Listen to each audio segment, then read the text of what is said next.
Tidak ada. Dan tuan-tuan sering membaca Al-Quran, ya, dalam surah Yasin disebut innama amruhu idza arada syai'an ay yaqula lahu kun fayakun. Ini ada dalam Islam, tuan-tuan. Ya. Tetapi apabila sampai di sini, tuan-tuan, ya, ia tidak boleh dibincangkan. Ghaibiyat, tuan-tuan, atau sam'iyat, ya, kita tak ada dalil akal. Ya, kalau Al-Quran tak sebut, hadis Nabi tak sebut, maka kita tak tahu. Sebab tu tuan-tuan, banyak orang yang bertanyakan benda-benda seperti ini. Contohnya seorang syekhat, seorang yang tua, ya, seorang wanita tua, ya. Nabi pernah berseluruh dengan wanita tua ini, di syurga nanti tidak akan ada orang-orang tua. Jadi dia nangis. Ini dalam satu riwayat lah, tuan-tuan, ya. Dia kata, kami ini sudah tua, macam mana nanti nasib kami? Nabi SAW menjawab, di syurga nanti tidak akan ada orang-orang tua sebab semuanya muda-muda belaka. Yang tua akan jadi muda, tuan-tuan. Ini persoalan sam'iyat. Kita tak boleh debatkan benda itu. Kalau Nabi tak sebut, kita tak tahu, tuan-tuan.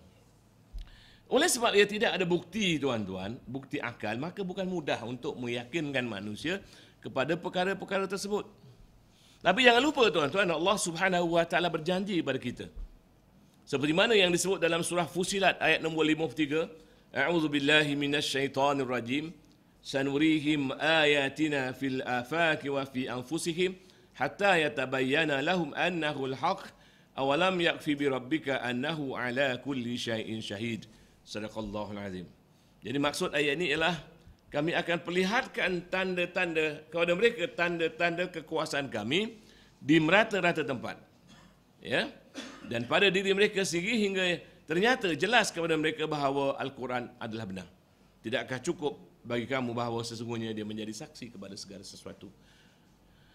Jadi tuan-tuan, apabila kita membuat kajian-kajian, kita membuat perhatian-perhatian kepada keliling kita, tuan-tuan. Yang mana memerhatikan alam ini memang diperintahkan oleh Allah Ta'ala kepada kita. Tuan-tuan sering membaca Quran, kan? Allah Ta'ala sebut, contohnya dalam surah Al-Mulk, Allah Ta'ala berfirman, A'udzu billahi minasyaitonir rajim. Bismillahirrahmanirrahim. Tabarakalladzi biyadihi mulk wa huwa ala kulli syai'in qadir. Allazi khalaqal mauta wal hayata liyabluwakum ayyukum ahsanu amala wa huwal azizul ghafur. Allazi khalaqa sab'a samawatin tibaqa ma tara fi khalqir rahmani min tafawut. Farji'il basara hal tara min futur. Farji'il basara, tengok, ya, semula adakah kamu lihat akan kecacitan dia. Dan begitulah, tuan-tuan, dalam Quran terdapat lebih daripada 750 ayat Quran, ya, tuan-tuan, ya, yang mana Allah Ta'ala menceritakan tentang alam. Dan apabila kita membuat kajian-kajian tentang alam ni, tuan-tuan, dan kita tengok apa yang Quran kata, nanti kita akan kata, betul lah Quran ini. Dan kita kata betul lah Quran ini dengan hati kita, dengan kita punya sanubari. Bukan lagi seperti lazim, seperti adab kita membaca Quran, ya. Apabila kita habis membaca Quran, kita sebut sadaqallahul azim, tuan-tuan, ya. Walaupun kita tidak faham apa yang kita baca, mengikut dia punya adabnya, ya, maka kita sebut sadaqallahul azim. Tetapi kalau kita faham, kita kaji, ya, dan sebagainya, bila kita mengkaji, kita akan mengatakan betul lah Quran. Maka itulah maksud ayat Quran ini, tuan-tuan. Dan tuan-tuan, oleh sebab Quran ini adalah sumber agama Islam, maka apabila kita yakin pada Quran, maka kita akan yakin kepada semua yang disebutkan dalam Quran, tuan-tuan. Ya? Baik. Dalam masyarakat barat, tuan-tuan, kenapa saya rujuk masyarakat barat? Sebab masyarakat barat ni, tuan-tuan, mereka ini berasal agama Kristian. Asalnya agama Kristian. Dan agama Kristian ini, tuan-tuan, ya, ada di sana sini persamaan dengan ajaran agama Islam. Mereka ahli kitab. Sebagai contoh, tuan-tuan, dalam ajaran agama Kristian, dalam kitab Bible mereka, ada kisah Kabil dan Khabil. Kisah Nabi Adam AS. Kisah bagaimana, ya, Qabil membunuh Habil. Tuan-tuan, ya, kisah macam mana, ya, salah seorang daripadanya, ya, membuat korban dan sebagainya, tuan-tuan.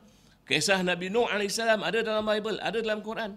Kisah bagaimana Nabi Isa AS lahir tanpa bapa juga ada disebut dalam Bible.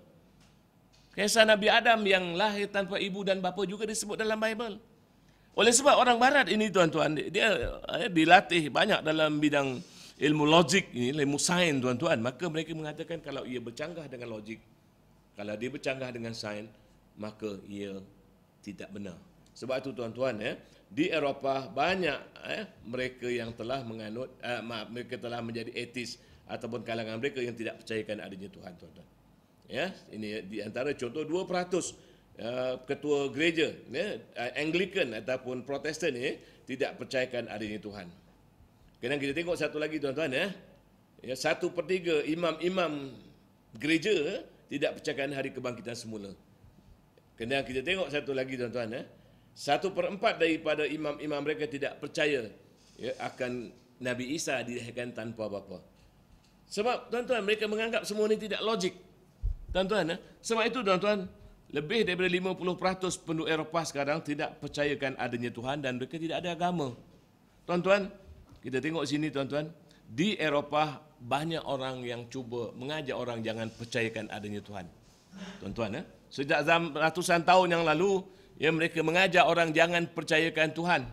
Tuan-tuan, dan sekarang ini ada gerakan mengajak orang secara besar-besaran tuan-tuan. Contohnya, ia dipelopori oleh seorang profesor namanya Richard Dawkins. Richard Dawkins ini telah mengadakan suatu program khas di mana beliau telah menyewa bas-bas double decker di England, dan di tepi bas tersebut diletakkan cokan kata there is probably no God. Mungkin Tuhan tak ada. Enjoy your life. Enjoylah hidup kamu. Tuan-tuan, dan beliau ini telah menulis satu buku tuan-tuan yang dijual di kedai-kedai buku di Malaysia, khususnya di MPH MPH, dan siap ada harga sekali tuan-tuan. Dan dalam dia punya temu ramah ini, beliau mengatakan bahawa tujuan beliau menulis buku ini adalah untuk mengajak orang jangan percayakan adanya Tuhan. Tuan-tuan, sebab itu tuan-tuan, kesan tidak percayakan adanya Tuhan kita dapat lihat di Eropah sekarang ini, gereja-gereja mereka ni tidak lagi digunakan untuk melakukan ibadah-ibadah tuan-tuan. Dia tak semayang pun kat situ tuan-tuan. Gereja-gereja mereka terbiar Tuan-tuan boleh tengok sini. Dan beratus-ratus gereja mereka telah ditukar menjadi masjid, tuan-tuan. Ini tengok tuan-tuan antara masjid-masjid yang berasal daripada gereja ini. Ini dia satu. Ini saya tunjuk sikit saja. Kita tengok lagi tuan-tuan Ini gereja yang telah ditukarkan menjadi masjid, tuan-tuan. Termasuklah gereja-gereja ini, tuan-tuan. Ini tuan-tuan tengok ni gereja ni, saya selalu sering menyebut gereja ni, tuan-tuan, sebab saya terlibat dengan rakan-rakan saya tahun 79 untuk membeli gereja ni. Tuan-tuan tahun 79 kita mula membeli, usaha untuk membeli gereja ini. Sekarang gereja ini gereja ini di Swansea namanya, di satu bandar di England, tuan-tuan. Di Wales satu daerah di United Kingdom, tuan-tuan. Ini gereja ini boleh muat 4,000 orang. Sekarang sudah jadi masjid. Ini gereja Syiah, tuan-tuan. Pusat Islam Mazhab Syiah di tempat yang sama. Jadi tuan-tuan, kita lihat di sini bahawa masyarakat Eropah ni ramai yang tidak mau percayakan adanya Tuhan kerana pada tanggapan mereka, perkara ini tidak boleh dibuktikan dengan akal. Sebab itu tuan-tuan, Allah Ta'ala beritahu kita dalam Quran, mereka ini tidak ada bukti. Allah Ta'ala berfirman dalam ayat nombor 111 surah Al-Baqarah, wa qalu la yadkhulal jannata illa man kana hudan aw nasara tilka amaniyuhum qul hatu burhanakum in kuntum shadiqin. Dan mereka mengatakan tidak akan masuk syurga melainkan daripada kalangan beragama Yahudi atau Nasrani. Ini adalah angan-angan mereka. Katakan kepada mereka mana buktinya kalau kamu orang-orang yang benar. Rupanya tuan-tuan, apa yang Allah Ta'ala sebut tu memang benar, tuan-tuan. Ada padri-padri Kristian yang mengatakan bahawa agama ini memang tidak ada bukti, tuan-tuan. Tengok sini, salah satu daripadanya ini ialah satu padri, Dwayne namanya, tuan-tuan.